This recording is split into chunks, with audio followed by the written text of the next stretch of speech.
Now on Palm Beach TV. We believe the proposed CMA agreement will be a classic example of the doctrine of unintended consequences. Finding that sweet spot between what is the extra cost to the residents to get some relief from what they're experiencing is what we're looking for. Developing a construction management agreement for large-scale projects is back on the table as pressure mounts to find traffic solutions. A big shift is coming soon to a busy intersection in Midtown. We'll tell you where and when. And Riviera Beach's plans for mooring fields in the Lake Worth Lagoon have reemerged. We'll share where to send direct comments. Those stories straight ahead. The Palm Beach Civic Association brings you Palm Beach TV, the island's only newscast, sponsored by the Fortin Foundation of Florida. Now, the news. Welcome to Palm Beach TV. I'm Sally Lewis. Town leaders continue to try to strike a balance on the benchmarks that will be used in a construction management agreement as they try to ease traffic in the town of Palm Beach. At the March Town Council meeting, the town presented its latest set of rules that would govern whether a construction management agreement would be required for a project to proceed. We increased the size of the project to any project 5,000 square feet or more in size, or any project that is $1 million or more in value.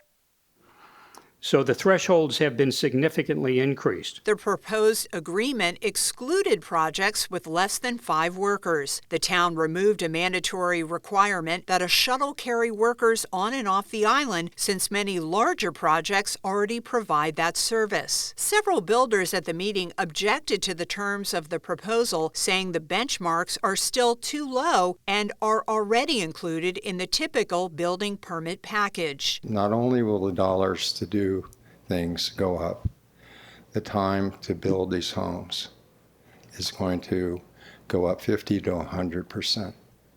So you're going to have construction for a much longer time. Town leaders say something has to give even if costs go up. I know we're all committed to making things better and we need to get there, but a do-nothing approach is going to get us tarred and feathered with our friends and neighbors. We're in Palm Beach, baby.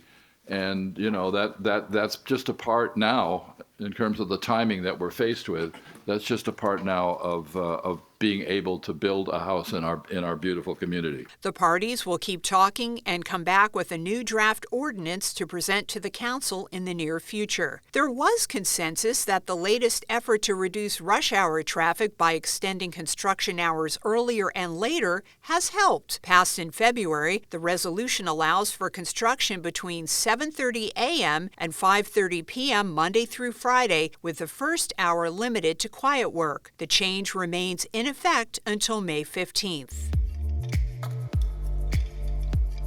Also, as part of the town's effort to keep traffic flowing, a new mast arm will be installed at the intersection of Bradley Place and Sunset Avenue over the summer before the next season gets underway. In addition, Sunset Avenue will be converted back to a two-way street. Currently, it is one-way, allowing eastbound travel only. Those measures were previously approved. What was not decided on were further modifications in the busy Bradley corridor to add capacity on the roads by adding a slip lane, reducing sidewalk space, and removing parking spots. We have found in putting together the proposals that are with the resolutions today,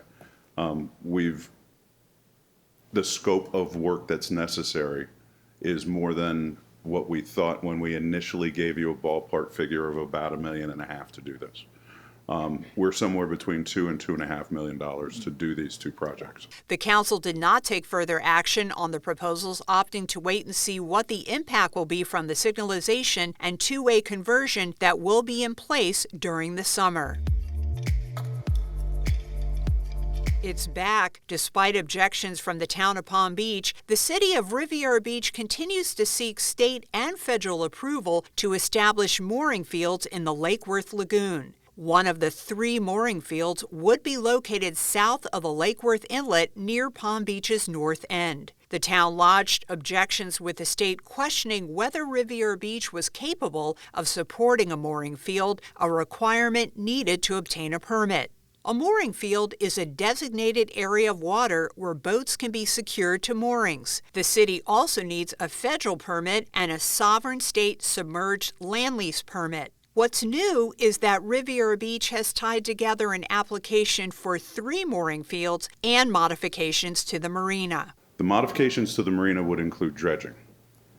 The dredging impacts seagrass. There needs to be mitigation for seagrass. They've connected the mooring fields to that by saying creating a mooring field would be our mitigation for disturbing the seagrass. Brazil says while the application is being watched closely by the town, there is no other action that it can take. However, public comment is open and can be sent to the Florida Department of Environmental Protection at the email address on your screen, and it will be included in the resources section of this newscast. You're invited to the Civic Association's 2025 annual meeting and State of the Town address on Monday, April 7th at 10 a.m. at the Flagler Museum. The program also includes the presentation of the Raymond J. Kunkel Award, given each year to an individual or group for providing heroic service to the Palm Beach community. There's no cost to attend, and it's open to all Palm Beach residents. Please RSVP online at palmbeachcivic.org/events, email events@palmbeachcivic.org, or call 561-655-0820. The program is sponsored by the Palm Beach Island Hospice Foundation and mailing underwriter Linda R. Olson, Inc., Realtor. And that wraps up Palm Beach TV. Stay up to date with the island's only newscast at palmbeachcivic.org and through our social media. Until next time, thank you for watching. Palm Beach TV is a production of the Palm Beach Civic Association. We thank our sponsor, the Fortin Foundation of Florida, and encourage you to let us know how we can further provide news coverage that best serves our members and residents.